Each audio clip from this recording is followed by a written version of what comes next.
হিসেবে কেন্দ্রীয় কর্মসূচির অংশ হিসাবে আজকে এই মানববন্ধন কর্মসূচি পালন করছে। তার এই অংশ হিসাবে বাংলাদেশ জাতীয়তাবাদী আইনজীবী ফোরাম সুপ্রিম কোর্ট ইউনিটের উদ্যোগে আজকের এই মানববন্ধন কর্মসূচি, এই কর্মসূচিতে সভাপতিত্ব করবেন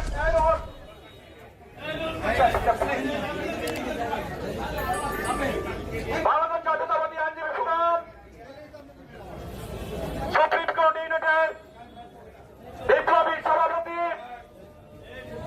অ্যাডভোকেট আব্দুল জব্বার ভূঁইয়া।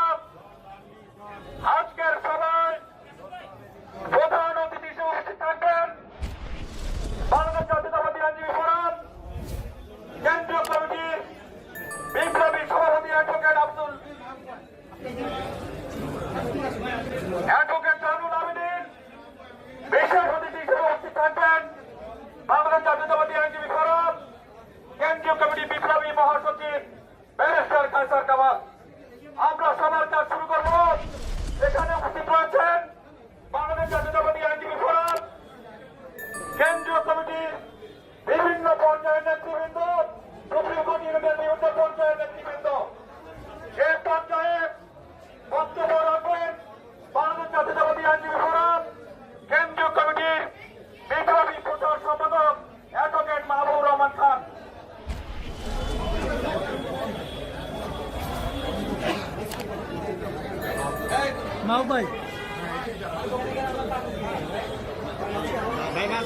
প্রিয় আইনজীবী বন্ধুরা,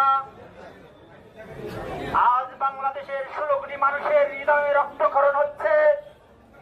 আমরা যখন ভিডিওতে দেখি বুক চিতিয়ে দাঁড়িয়ে থাকা আবু সাহিদের কোলে চোখের উপরে হানাদার বাহিনীর মতো বর্বর গুলি চালানো হচ্ছে, আমরা যখন দেখি ছাদের উপরে খেলা করা শিশুটি বুক হায়নার গুলিতে ঝাঁঝরা হয়ে যাচ্ছে, কিংবা আমরা যখন দেখি বাবার হাত ধরে জানালায় দাঁড়িয়ে থাকা শিশুটি বুক ছিঁড়ে যাচ্ছে ঘাতকের গুলিতে, আমরা এই অনিরাপদ বাংলাদেশ চাইনি, আমরা এই পরাধীন বাংলাদেশ চাইনি। আজ 16 কোটি মানুষ অনিরাপদ। আমরা 6 জন কোটা সম্পন্ন আজকে দেখেছি ডিবি হেফাজতে নিয়েছে। আমরা বলি আমাদের 16 কোটি মানুষকে আজ ডিবি হেফাজতে নিয়ে যান। আমরা 16 কোটি মানুষ আজ অনিরাপদ বোধ করছি। আমরা এই রাষ্ট্রের ক্ষমতা কেন্দ্রিক যে রাজনীতি, এই রাজনীতির শিকার হয়ে 94টি শিশু মারা গেছে, ছাত্র মারা গেছে, শ্রমিক মারা গেছে। আপনারা বলছেন সন্ত্রাসীরা হামলা চালিয়েছে, দলীয় লোক হামলা চালিয়েছে, কিন্তু যারা মারা গেছে তারা কিন্তু শ্রমিক, তারা ছাত্র, তারা সাধারণ জনগণ, তারা শিশু, তারা নারী। তারা কোনো সন্ত্রাসী না, তারা কোনো বিরোধী দলীয় শক্তির লোক না, তারা কেউ বিশৃঙ্খলা সৃষ্টি করার লোক না। তারা তাদের যৌক্তিক দাবির জন্য দাঁড়িয়েছিল, সাংবিধানিক অধিকার প্রতিষ্ঠার জন্য দাঁড়িয়েছিল। বন্ধুরা আমার, আজকে আমরা প্রতিটি ভিডিও ক্লিপ দেখি, প্রতিটি হত্যাকাণ্ড দেখি, এবং এই হত্যাকাণ্ডকে কোনোভাবেই আমরা আমাদের দেশের স্বাধীন সার্বভৌম একটি দেশ হিসাবে নিজেদেরকে মেনে নিতে পারি না। যেভাবে হেলিকপ্টার থেকে গুলি করা হয়, যেভাবে সাজোয়াজান থেকে গুলি করা হয়, স্বাধীন কোন দেশের স্বাধীন কোন নাগরিকদের উপর এভাবে গুলি পৃথিবীর কখনো কোথাও হয়েছে এটা আমাদের জানা নেই। বাংলাদেশ ব্রিটিশ পরাধীনতায় ছিল, পাকিস্তান আমলেও ছিল, কিন্তু এতগুলো ছাত্র জনতা এইভাবে নির্মম ভাবে হত্যার সাক্ষী বাংলাদেশের ইতিহাস হয়নি। আমাদের কষ্ট লাগে যখন আমরা দেখি বুকে কালো বেল্ট ধারণ করে কিছু রাষ্ট্রীয় সুবিধাভোগী লোক আদালতে দাঁড়িয়ে বলে যাদেরকে হত্যা করা হয়েছে তারা হুলিগান, তারা সন্ত্রাসী, অথচ আপনারা কালো বেল্ট ধারণ করেছেন, আপনারা হাতে হাতে মারছেন, ফুলের বৃদ্ধ করছেন, আবার কালো বেল্ট ধারণ করছেন। আপনাদের লজ্জা লাগে না এই স্বাধীন দেশে স্বাধীন মানুষের উপর গুলি চালাতে? রাষ্ট্রীয় বাহিনী আজ যেভাবে সকল নিয়ম কানুন আইন ভঙ্গ করে সাধারণ মানুষ, নারী, শিশু, ছাত্রদের উপর গুলি চালাচ্ছে, এটার কোন রাজনৈতিক প্রতিহিংসা, এটা শুধু ক্ষমতার প্রতিহিংসা। আজ রাষ্ট্র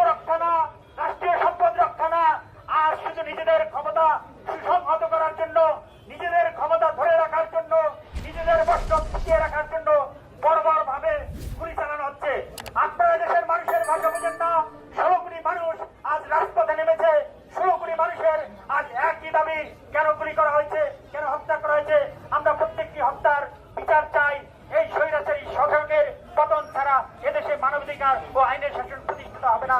আমরা ইনশাল্লাহ এই সংগ্রামে আছি, থাকবো। সবাইকে ধন্যবাদ। এই পর্যায়ে বক্তব্য রাখবেন বাংলাদেশ জাতীয়তাবাদী আইনজীবী ফোরাম কেন্দ্রীয় কমিটির বিপ্লবী সহ সাংগঠনিক সম্পাদক অ্যাডভোকেট ইউনুস আলী রবি সংক্ষিপ্ত বক্তব্য রাখবেন।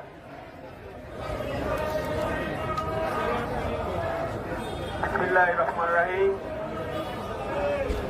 বাংলাদেশ জাতীয়তাবাদী আইনজীবী ফোরাম কেন্দ্রীয় কমিটি কর্তৃক সারা বাংলাদেশ ব্যাপী আয়োজিত আজকে সারা বাংলাদেশের নির্বিচারে গুম, গণহত্যার প্রতিবাদে, নির্বিচারে গণগ্রেপ্তারের প্রতিবাদে আজকের সবার শ্রদ্ধাভাজন সভাপতি উপস্থিত, আজকের অনুষ্ঠানের মাননীয় প্রধান অতিথি উপস্থিত, সহ প্রধান অতিথি কেন্দ্রীয় নেতৃবৃন্দ সহ বিজ্ঞ আইনজীবী ভাই বোনেরা, আসসালামু আলাইকুম।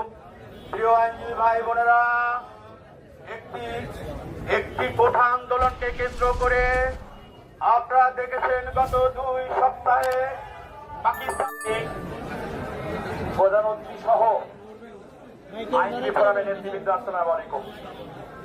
আমি বাংলাদেশ জাতীয়তাবাদী আইনজীবী ফোরামের পক্ষ থেকে বাংলাদেশ জাতীয়তাবাদী আইনজীবী শুধুমাত্র নয়, দেশের গণতান্ত্রিক আন্দোলনে যারা বিশ্বাসী সকল আইনজীবীদের পক্ষ থেকে বেশ কয়েকটি প্রস্তাবনা আপনাদের সামনে উপস্থাপন করতে চাই।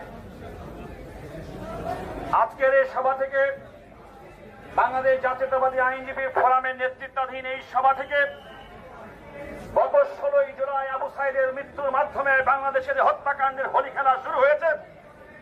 এ যাবৎকালে নিহত আমার ছাত্র জনতা, শিশু, তরুণী, তাদের প্রত্যেকের রুহের মাগফিরাত কামনা করছে। অসংখ্য অগণিত ব্যক্তি যারা আহত হয়েছে, পঙ্গুত্ব বরণ করেছেন, চোখ হারিয়েছেন, মা তার সন্তানকে হারিয়েছে, তাদের প্রত্যেকের প্রতি আমরা গভীর সহানুভূতি এবং সহমর্মিতা প্রকাশ করছি। আজকের এই সভা থেকে বাংলাদেশে আন্দোলনকারী ছাত্র সমাজ তাদের বৈষম্যবিরোধী ছাত্র আন্দোলনের পক্ষ থেকে লাল ব্যাজ, লাল পতাকা দ্রোহের স্বীকৃতি হিসেবে যে ঘোষণা করেছেন বাংলাদেশ জাতীয়তাবাদী আইনজীবী ফোরাম, তার সঙ্গে একাত্মতা পোষণ করে আজকে প্রত্যেকে জাতীয় শক্তি দিবসের কালো শোকের পরিবর্তে আজকে লাল ব্যাজ ধারণ করেছেন। সুতরাং বাংলাদেশ জাতীয়তাবাদী আইনজীবী ফোরামের পক্ষ থেকে আমাদের বৈষম্যবিরোধী ছাত্র আন্দোলনের ছাত্র জনতাকে উদ্দেশ্য করে বলতে চাই, রাজপথের আন্দোলনে, দাবি আদায়ের আন্দোলনে তোমরা শুধুমাত্র একাই নয়, বাংলাদেশের আইনজীবী সমাজ তোমাদের সঙ্গে আছে এবং আমরা আমাদের অবস্থান থেকে সর্বোত্তম সহযোগিতা আমরা করে যাব। আরেকটি কথা বলতে চাই, আপনারা ইতিমধ্যে বলেছেন দেশের মানবাধিকার, গণতন্ত্র, আইনের শাসন আজকে প্রতিষ্ঠিত নাই। তার প্রমাণ আমাদের অনেক আইনজীবী বন্ধুদেরকে গ্রেপ্তার করা হয়েছে। আজকের এই সভা থেকে সুপ্রিম কোর্ট আইনজীবী সমিতির সদস্য advocate Ruhul Kabir Rizvi, barrister Nasiruddin Ahmed Asim, advocate Abed Raja, barrister Sheikh Mohammad Zakir Hossain, advocate SM Kamal Uddin, advocate Mohammad Jalal Uddin, advocate Nipun Roy Chowdhury সহ যে সমস্ত আইনজীবীকে গ্রেফতার করা হয়েছে, অ্যাডভোকেট শামসুর রহমান শিমুল বিশ্বাস সহ ব্যারিস্টার আন্দালিব রহমান পার্থ, যে সমস্ত আইনজীবী নেতৃবৃন্দ এই মিথ্যা এবং অন্যায় নির্যাতনের শিকার হয়েছেন, গ্রেফতার হয়েছেন, রিমান্ডে গেছেন, আমরা অবিলম্বে তাদের মুক্তি দাবি করছি।